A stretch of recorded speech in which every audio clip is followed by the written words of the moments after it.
ওখানে নিয়ে গেছে এতক্ষণ যাওনি না দিবি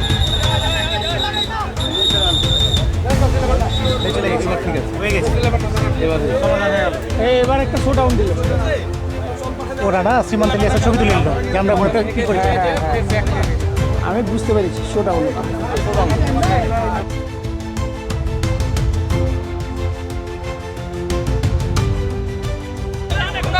গন্তব্যে চলে যান।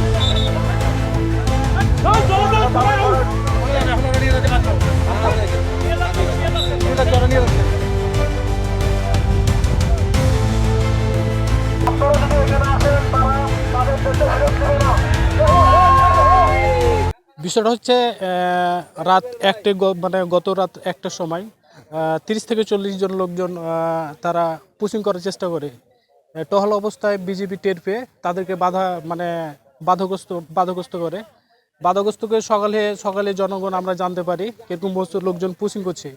আমরা জনগণ এসে বিজেপির সাথে তাদেরকে প্রতিরোধ করার চেষ্টা করি এবং 10টার সময় প্রায় হয়তো সকাল 10টার সময় এবং সিও সাহেব আসে জানতে পেরে সিও সাহেব এসে তাদেরকে মানে ফ্ল্যাগ মিটিংয়ের মাধ্যমে তাদেরকে ফেরত পাঠানো হয়। এগুলো তো রাত্রে পুশিং করেছে এই তো রাত্রে তো আর জনগণ মানে বর্ডার এলাকায় থাকে না, সীমান্ত এলাকায় বিজেপি টের পেয়ে তাদেরকে মানে বাধা দিয়ে তাদেরকে মানে সকাল অবধি মানে তাদেরকে সীমান্ত এলাকায় দাঁড়ি করে রাখে এবং জনগণ এক পর্যায়ে জানতে পেরে জনগণ এসে তাদেরকে মানে বিজেপিকে আমরা হেল্প করি এবং বিএসএফকে তাদেরকে নক করে তাদের সিও সাহেব এবং আমাদের হয়তো সিও সাহেবকে জানিয়ে তাকে ফ্ল্যাগ গ্রিটের মধ্যে মানে করি। কিন্তু একটা বিষয় হচ্ছে দুঃখজনক বিষয় হচ্ছে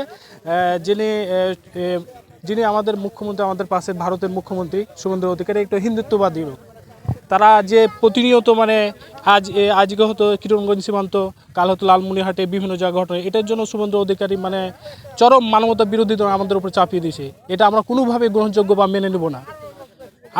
তারা যদি পুশিং করার চেষ্টা করে আমরা মানে জনগণ তাদেরকে মানে প্রতিরোধ করার চেষ্টা করব বিজেপির সাথে। তো আমি জানা মতে আমার আরও অনেকজন লোক ছিল, মানে প্রায় 40-50 জন, কিন্তু আজকে পাওয়া গেছে প্রায় 20-25 জনকে।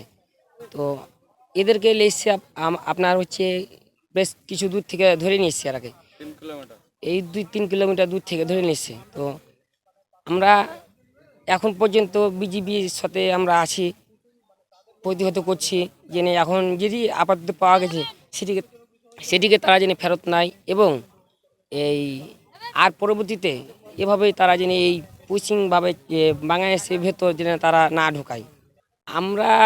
আমরা বাংলাদেশ, আমাদের নিয়ে দেশটা তো ঠিক মতন আপনার চলতে পারে না, এই জনসংখ্যা বেশি, আর্থিক তাদের সংকট কম, আবার আমরা অন্য দেশ থেকে আমরা লোক নিয়ে আবার কোথায় তারাকে আস্থা দেবো আর জায়গা দেবো।